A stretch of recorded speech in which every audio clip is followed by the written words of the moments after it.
In the AFL this morning, a top lawyer is calling for Eagle star Andrew Gaff to face criminal charges over a sickening hit on Fremantle midfielder Andrew Brayshaw. Now, the incident left Brayshaw with a broken jaw and knocked out 4 of his teeth. The horror punch has also reignited calls for the AFL to introduce a red card system. Yeah, let's get today's take on this with Shelly from 9honey.com.au and journalist John Mangos. John, you and I, as you know, we're both Swans fans, and I love going to the game with Leo especially now. You do too. I wouldn't want to have been there with my kids at this game, and that example being set for young players. But there's calls this morning that maybe Gaff, the guy who took the hit out, should face criminal charges. Now, what do you think about that? Because if that happened on the street, he'd have to face court. That's right, and that's why I've got reservations about criminal charges, because what is legal on the field is to grab someone, tackle them, bring them to the ground. Now, you do that on the street and you get criminal charges. But that's an official tackle. This isn't an official tackle. No, it's a behind-the-scenes, cowardly, nasty hit, and it should be treated differently. But I still think it's the tribunal who should deal with it, because there's an element of consent when you agree to be a professional footballer, whatever code. To get hit in the face? No, but that you've consented to get into the rough and tumble of the game, and that involves pushing, shoving, elbowing. And before we crucify this guy, and I'm not sticking up for it, no, right? It was and he's apologised. And he's deeply remorseful. Let's get that on the record. But you know, sometimes when they do shove each other and give each other a little bit of a niggle, and we don't know for sure whether he meant to hit him in the mouth or whether he meant to hit him in the chest. It's pretty hard. No, but he's got to be able to give his side of the story. Look, I'm not sticking up for him, but we can't crucify him just yet either. The tribunal. I don't need to watch this over and over. Like, I actually find the visual disturbing. I mean, let's take some company knowing at the very lowest common denominator, the tribunal will give him a huge penalty. Right? Yeah. There's no doubt about it. Probably won't play for the rest of the season, and probably no other club will want to pick him up. If they do, he's stigmatised, right? He played on after this. Yeah, yes, I know. That's sort of... look, I'm not a sports person. Musical theatre is my sport. But I look at this and I'm like, that was behind the scene of play. So therefore, that's like a coward punch to me. And we have got all of this education program going out to stop men and violence. Yet when we turn into a sporting game, it's a bit of a rough and tumble and it's a bit of a niggle. Actually, that's not. That is an out assault, and I think he should be charged and made, an example of. And David may have hit the nose on the head. We've kept ignoring in AFL to do the red card, but maybe the whole side should be penalised when there's a coward punch by pulling him off the ground. That's it. Yeah. And maybe we have reached that point. Yes.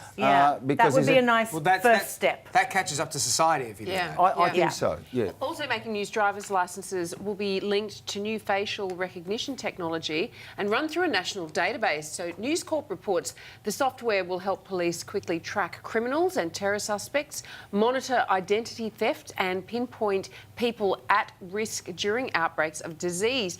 So, Shelley, the program holds up to 30 million licences, including those licences for fishing and gun ownership. So how do you feel about this? I'm actually fine with it. I know there's going to be civil libertarians who are just saying it's an invasion of privacy. I feel the state of society at the moment, with our terror attacks and with everything going on with gun laws and gun violence, I'm actually would like to err on the side of being protected by the police. I don't feel like it's an invasion of my privacy. They can look up your licence anyway, so it's really just a quicker way of looking it up, and I think it's going to help us. I don't know. What do you think? I think bring it on. Big Brother? Bring it. No, I agree with Shelley. They're going to find your licence number anyway. It's not just quicker, but more accurate. Yes. Because if you've got a grainy picture and they can do facial recognition, for example, your house gets burgled. You've got a picture from a camera of that person, okay? The cops will come, they'll do the fingerprints, they know that you're insured, so whatever was stolen will get replaced. How much effort, time and energy are they going to put into trying to find a home burglar? They get that picture, match it with the database, bang, they've got an arrest. Yeah. I think it's time. It's a good thing. All right, Shelley and John, stay with us, because when we come back, the staggering amount of Australians who are spending more than they earn. And from eating takeaway to steering with your knees. Ooh, the shocking habits drivers are hiding behind the wheel. I've eaten some chips behind the wheel for sure. Welcome back now. 1 in 10 Australians are spending more than they earn. That's according to a new report which found a quarter of households have less than $1,000 in their savings account. Wow, that's really shocking. Let's get today's take on this with Shelly Horton and John Mangold. Shelly, I mean, I know it's not shocking because some people are trying to just get to their means. Absolutely. And they wouldn't have, and we've often talked about the show that you don't have enough money for emergencies backed up. But when you're spending more than you're actually saving, that's concerning. So to me, I think that this is almost like a rite of passage, that you get into debt, you get yourself out of debt, and then you don't want to get into debt again. Yeah. So for me, coming out of my first marriage, I had a huge debt. I call it an STD, sexually transmitted debt. But what I did is I cut my credit card up and I did not use it for 1 whole year. Yeah. So I went without. I saved up and paid cash for things. And you know what? When you're paying cash, you feel it, whereas if you put it on your credit card, you don't really feel it. So I kind of think that this is going to happen over and over and over, and it's only going to get better when you've had your own personal experience with it, and then you work hard to get out of that hole. The problem is, I guess, that some people never get out of that hole, and then they you know, their families might expand, and the cost of living goes up, and they're just struggling to pay an electricity bill. You know, exactly right. And I think it's important to note too that this isn't a problem exclusive to the lower socio-economic spectrum, because studies have shown, you know, the more you earn, the more you spend. So living beyond your means happens to everybody in the spectrum, and it seems to me that the common denominator is housing. Mortgages are always that little bit too expensive every month. Rent is always that little bit more expensive, and that's what it always seems to be the common denominator when it comes to this. And then you add your phone bill, your gas bill, some petrol money, etc., and suddenly there's nothing left. That's it. We've all lived beyond our means at one point or another, haven't we? We have. Just finally, though, Australia's deadliest driving habits have been revealed. Eating takeaway, driving in thongs. Did you know you're not supposed to do that? Texting, of course, smoking. Dealing with naughty children in the back seat, you know, you turn, you go, get your hands off her, and you do one of those things with one hand on the wheel, and you're trying to do the other one behind you. John, driving with your knees, watching a movie. People are watching movies while they're driving. You know, changing clothes, doing your makeup. Does this pet in your lap? A pet in your lap. Seen that plenty of times. These are all things which are against the law, and it's terrible. But I've got to put it this way. If you hit something while you're doing one of those things, don't call it an accident. It's not an accident, it's a collision. It was not beyond your means. The accident is when you're doing everything right.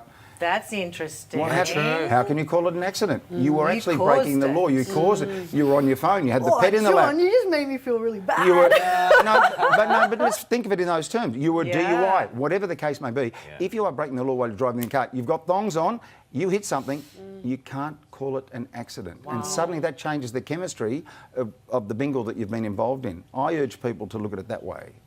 You know, I was just going to say to you, Shelley, this morning as I was driving to work, you know, you're sitting at a traffic light, and I saw the lady next to me, and she was powdering her nose. She was obviously going to her office. And I've done that. You know, I think that's the problem. We've all probably done these things, like driven wearing thongs. Well, I actually thought I was doing the right thing by wearing thongs. I take off the high heels and put the thongs on, and it's only because I've read this article that I'm like, what, that's not legal? What have I done? I understand it now because they can get caught under the brake and they don't have the grip of a regular shoe, but I thought I was doing the right thing and Shelley, I was doing the wrong thing. Shelley, if it makes you feel better, I take my high heels off. Let us know what your dangerous habits are, and you know, be honest. We've all eaten a burger behind the wheel of a car. Maybe even a kebab. Okay. They're tricky to eat. You know.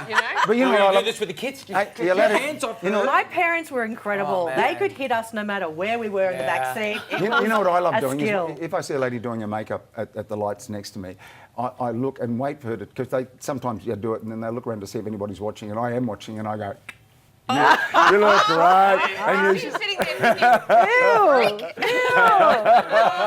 me know what you think. Go on to Facebook and Twitter. John and Shelley, good to have you both on. Thanks, guys. Thanks for coming in. Coming up on Today Extra, bins may...